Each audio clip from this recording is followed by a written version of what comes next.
السلام علیکم ورحمۃ اللہ وبرکاتہ۔ پیارے بچوں، آج ہمیں سبق یہاں سے شروع کرنا ہے، یہاں سے ٹھیک ہے۔ شروع کرتے ہیں۔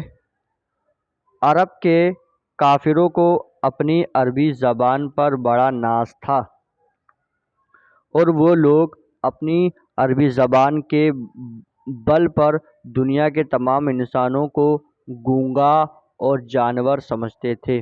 جب قرآن مجید عربی زبان میں نازل ہونا شروع ہوا اور حضور اکرم صلی اللہ علیہ وسلم نے قرآن مجید کی آیتیں عرب کے کافروں کو سنائیں تو انہوں نے قرآن کو خدا کا کلام ماننے سے انکار کر دیا اور بولے کہ یہ تو کسی انسان کا بنایا ہوا کلام ہے۔ اس پر کافروں کو للکارا گیا کہ قرآن تو اللہ تعالیٰ کا کلام ہے، لیکن اگر تمہارے خیال میں یہ انسان کا بنایا ہوا کلام ہے تو تم لوگ بھی انسان ہو۔ تم میں جتنے آدمی قابل اور اونچے دماغ والے ہیں، سب مل کر زور لگاؤ اور قرآن جیسی کوئی ایک سورہ بنا کر پیش کرو۔ عربی زبان پر فخر کرنے والے کافر اس اعلان کو سن کر بہت کچھ اچھلے کودے، بڑا زور باندھا، لیکن قرآن جیسا ایک سطر کا کلام بھی بنا کر وہ مقابلے پر نہ لا سکے۔ کیوں؟ اس لیے کہ قرآن مجید انسان کا کلام نہیں بلکہ وہ سچے خدا کا کلام ہے۔ اس کا مقابلہ انسان تو کیا، جن اور فرشتے بھی نہیں کر سکتے۔ اس لیے یہ حقیقت سینکڑوں برس پہلے ثابت ہو چکی ہے۔ قرآن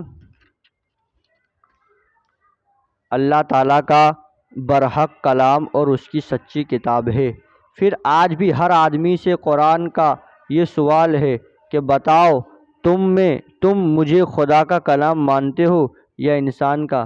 اگر جواب دینے والا یہ کہہ دے کہ اے قرآن، میں تجھے خدا کا کلام مانتا ہوں، تب تو اس کی رہائی ہے، اور اگر یہ جواب دے کہ اے کلام، میں تجھے خدا کا کلام نہیں مانتا، میں تجھے انسان کا کلام مانتا ہوں، تو قرآن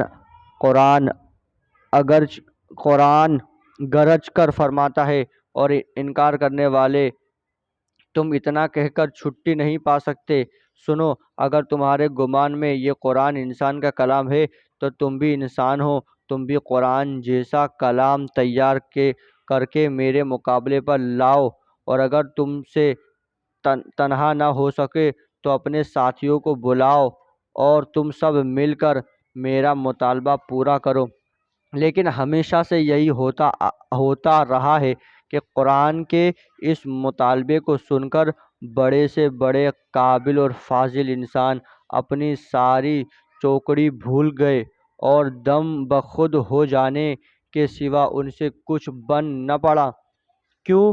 اس لیے کہ یہ قرآن انسان کا کلام نہیں بلکہ خدا تعالیٰ کا کلام ہے، تو بھلا انسان اس کے مقابلے پر کیوں